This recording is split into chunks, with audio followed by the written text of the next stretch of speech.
Greetings. I'm going to try to run here through the second part of the experiment with all details, how to use Excel, how to move the data into MyOpenMath, etc. I'm starting here with Tracker. I recommend that you download the version that you can run on your computer of Tracker. I don't recommend running it online.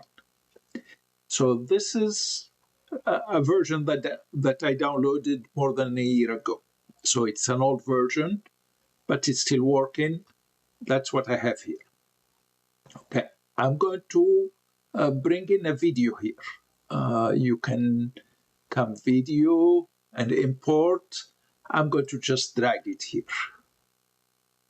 Okay, let's see. So this is my folder. This is video project 6.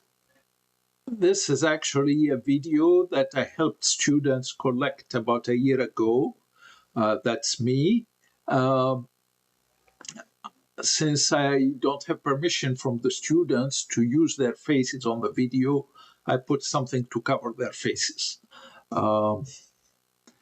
Now, ideally, you'd like a background that's more uniform than this. So if you collect your data, try to make sure that it is a uniform background, like against a wall or a very large board or something like that.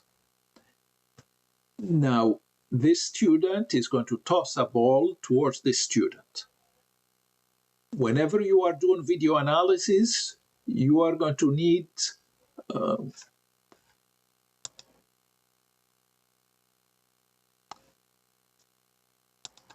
something for calibration. In this case, I have the meter stick. And it is important to have the calibration as close as possible to the plane where the ball is going to move. That's why I'm holding it by hand like that. So if the ball is going to move like this, so that's as close as we can get it to the plane of motion of the ball. Okay, let's run this video here for 1 second. And that's basically, once you do your video, you are going to see something like that.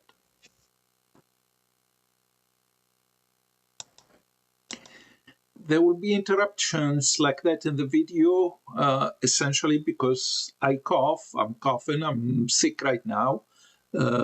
So whenever I have to cough, I'll pause it and then come back. Okay. So I'm going to run the video again. Okay. Rewind.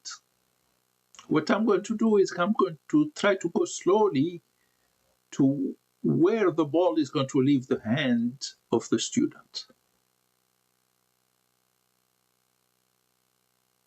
Still in her hand, still in her hand, still in her hand.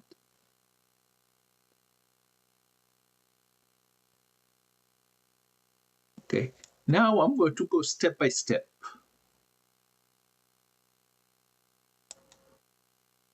Still in her hand.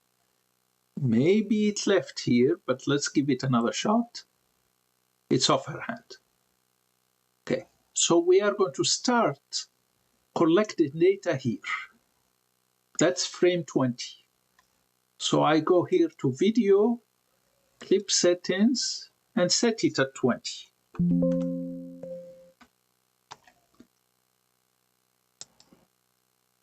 And I'm going to try to do the same thing for the end. So now as we run it, okay, look here, he's about to catch it, already caught it. So let's go back. Actually, I went back too far, and that's the only way. But let's try to go back. Okay, step by step. Now we are at 40, 41. 42 is maybe too late. So 41. So we go here, video, and clip setting 41. Now this number here comes off automatically based on the camera. In this particular case, the movie was taken at 30 frames per second. Some of you might have fast cameras that will take 60 frames per second, or even faster in some cases. The slow motion, slow-mo cameras that they call. Now, if you have that, you don't have to worry about that. You'll end up having a lot more data points, and that's no problem. But that's where that comes in. The images will be sharper if you have a faster video. Anyway, so we are set right now. We are starting at 20 and ending at 41. The next thing we do is the calibration. So I come here, new calibration stick, and I move the stick and kind of align it with the meter stick that I have there. So the meter stick is a meter. Now, sometimes you might need help seeing things. If you need to, you can zoom. Okay, so for example, I'm going to zoom here. See, I'm a little off there. So I'm going to zoom and move it a little bit down like this. Okay. I'm going to zoom back out. Okay. So that's the calibration. We did the calibration. We don't need to keep it there anymore, so I click here. Okay, and we are calibrated, we are set. The next thing is the coordinates. I click here. Maybe it makes sense to start the coordinates where we start the motion. Okay. If you have to rotate the coordinates, if you are dealing with an incline, for example, you do this. You can position it parallel to the incline. That's not the case here, so I'm going to go back to 0 here. Okay, now that I'm set with that, I'm going to remove that. The last thing we need to do before starting to collect data is we tell it what we are going to track. I'm going to tell it new and point mass. We are going to treat the ball as a point mass. Now I'm ready. So I'm going to hold the Shift key and click on the position of the ball. So I'm looking at approximately the middle. So there is an uncertainty there. That's one point. You see it appearing there. So that's the second point. Third point. Fourth point. It's going to be 21 points.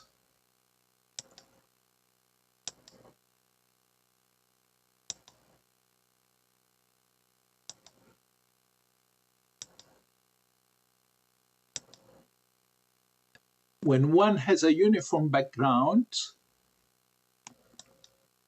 and a bright ball, they can use auto tracking, which is through this feature there. When you use auto tracking, you just select what you'd like to track and let it do the job. I tried already with this video, and that didn't work. It's too blend with the background.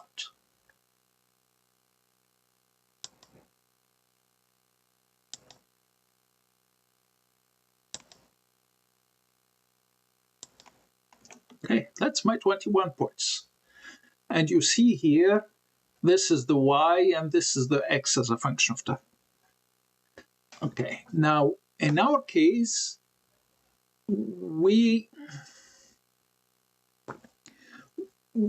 are more interested in the velocity data and the time data.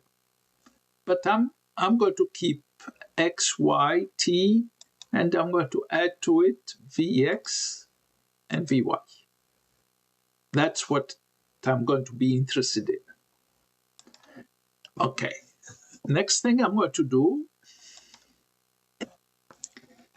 Control A to highlight all rows, right click, and then copy selected cells, and I'm going to tell it for precision. My next thing is to open the spreadsheet. So this is the spreadsheet that I provided you with. Okay, so this is bold row data. Okay, so I'm going to paste it somewhere here, let's say. That's my data. Okay, that's the full precision. That's it's appearing like this. Okay. And actually I can come here and change the look by going here, home, and instead of scientific, I'm going to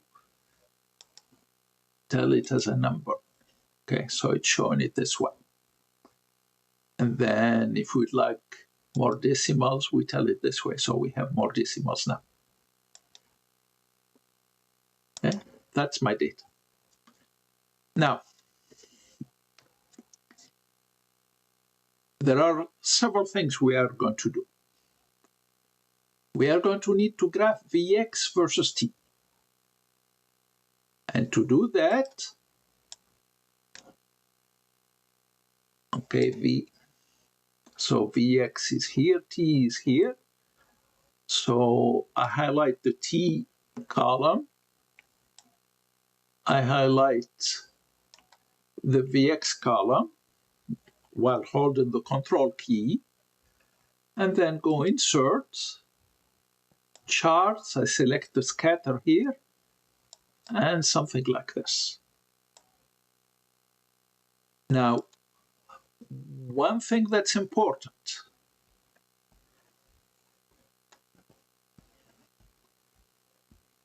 do not put lines between the data points. These are the only data points. So that's our data points. Now, we need to add axis titles. We don't need this Vx here. Okay. This axis title can tell us that it is Vx space meters per second. And this one here is going to be T for time in seconds. You need to make sure you include these. Now, if you'd like to format these to make them larger, smaller, you can work with that with the features here. Or you can, there are maybe some other ways, but okay, here font, I can increase it, I can make it red, etc. I'm keeping it like this just for the fun of it. Okay, now, is this constant? Is it increasing? In theory, it should be constant. In theory, it should not be increasing. If it is consistently increasing, there might be a systematic error somewhere that's causing that. Okay, let's take that. Now, what you are asked in this lab is to do a couple of calculations. Average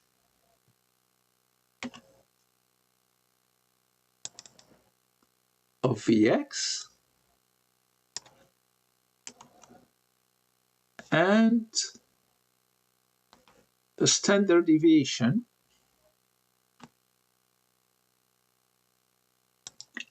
when choosing the standard deviation, make sure you choose this one, the top one.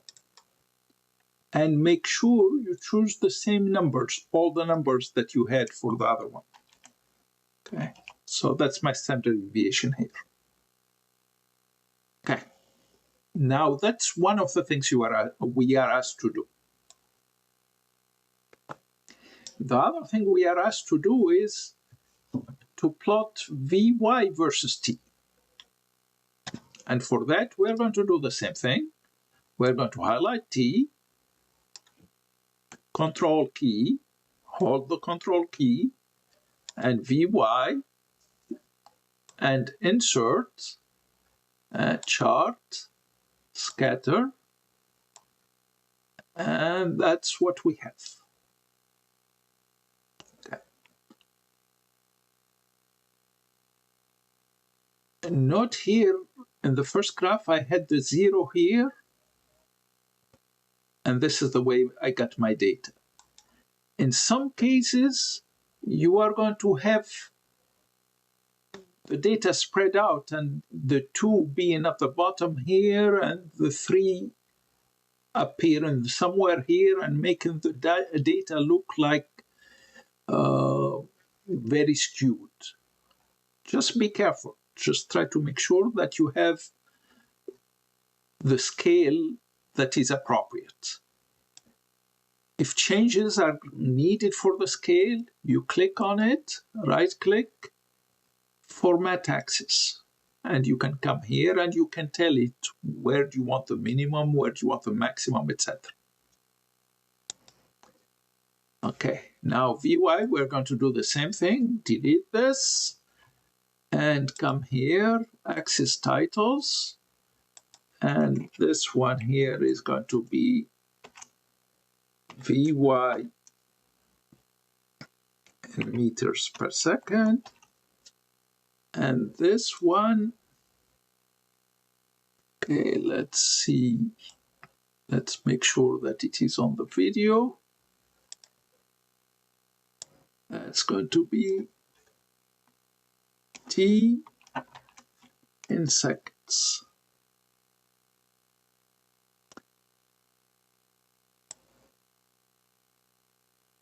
Okay, so I'm trying to squeeze things in so we can see them on the video. So that's my second graph.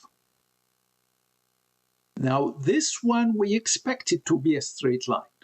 So one of the things we can do is come here and tell it plus trend line.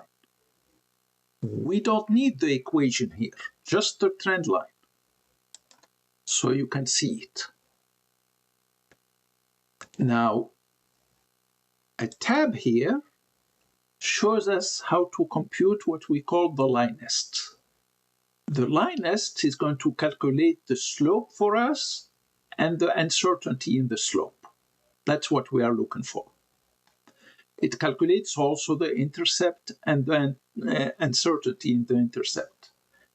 And then some more quantities based on the data, the R value, etc.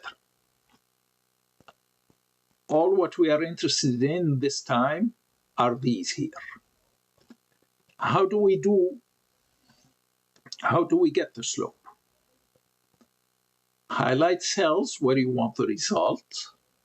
So if I would like these two, I need to highlight 2 cells. Type the formula, then press Ctrl-Shift-Enter. Okay, and depending on the version of Excel, it might not be as, it might not require this as much. But that's all right. If you type it, it's not going to hurt you. Okay, what formula are we going to write? Equal Linest, and then we'll follow what it tells us. So I'm going to come here. So we are going to do the Linest for this one here. I'm going to do it here,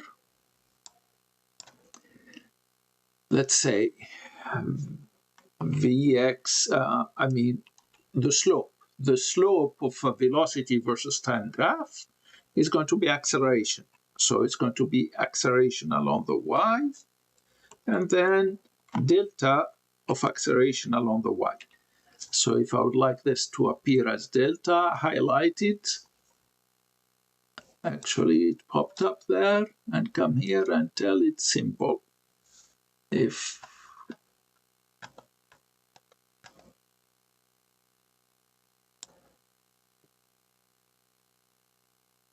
okay, too many fonts, where's the symbol? Here. Okay, so that's delta A sub y. So I'm going to highlight these two cells. I'm going to type equal Linest, and then open the parentheses. Your known y's, that's what you need to put first. That's Vy. And then comma, and it says known x's. The known x's, you need to be careful to give it the same number of rows. So we started here, so we should start here. There we go. So that's the known x's. And then it is asking us about false, b is equal to 0 or not. Okay. True, b is calculated normally, comma, true is 1, logic. And you want additional regression analysis, I tell it yes, we don't need it at this time, but anyway. And then Control Shift Enter. There I have my acceleration and the uncertainty in my acceleration. Okay, now I have all the data for that part. I need to move that data to the submission page.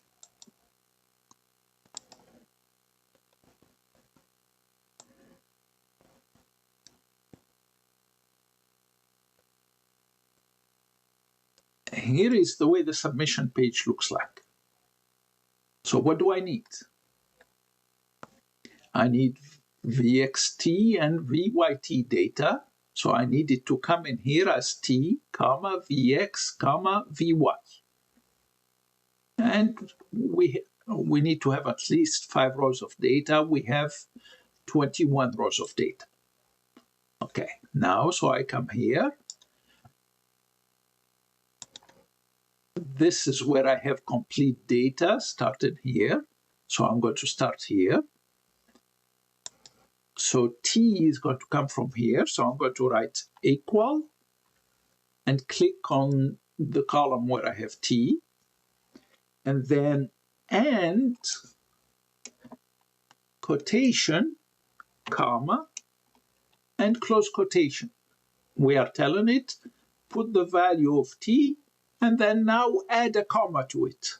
And then and add the value of Vx.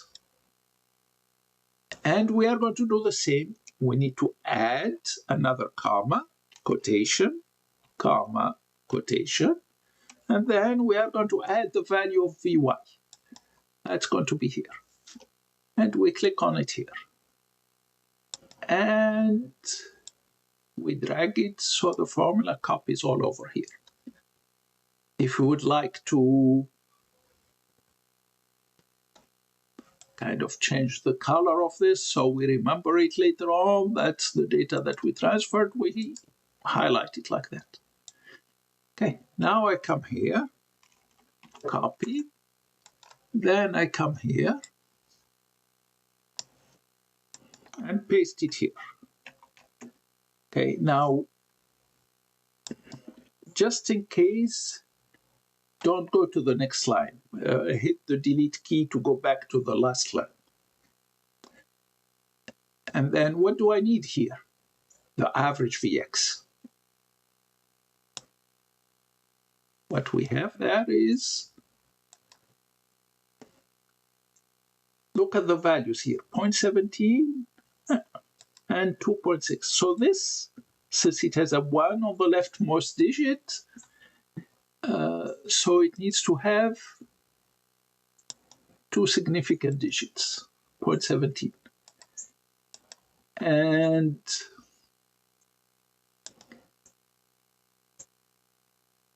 my average then needs to be precise to the 100th. So I'm going to put it to the 100th. So that's what I'm going to need to put here, 2.64.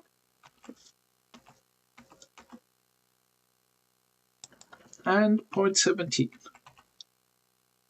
Okay, and I can submit that.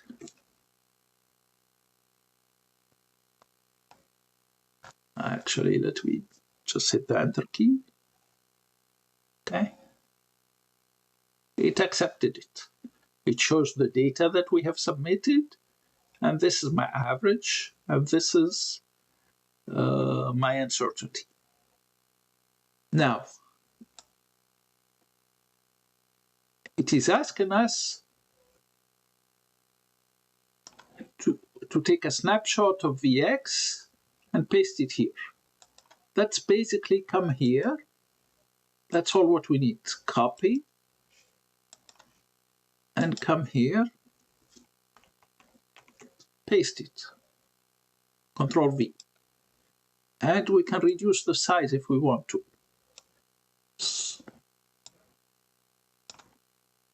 Okay, and then I can add a description, a caption of sorts. So I'm done with that one. Then the next part of data I'm asked, AX, and the uncertainty in AX. So I move this out of here.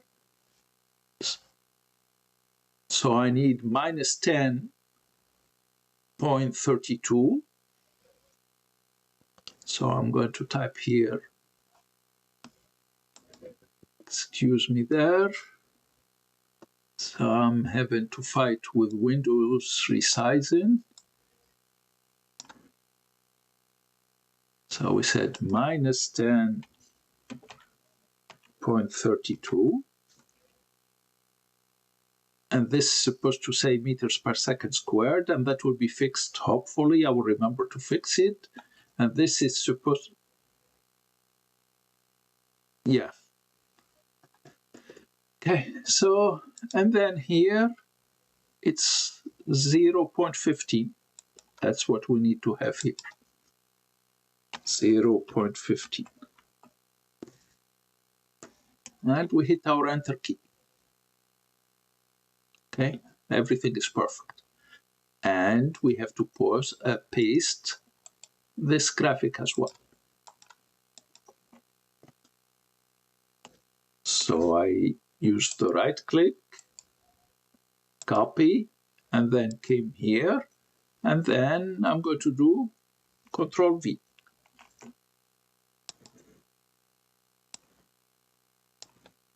Okay. And that's it. So, and actually, where did I post this? I posted it in the wrong place. I posted it in ball dropped from a moving track. Sorry. But the idea is the same. It's the same code here that runs through that part. Okay, so you post it. So I posted it in the wrong question, not having the right size windows. But that's the way it works. I hope this helps.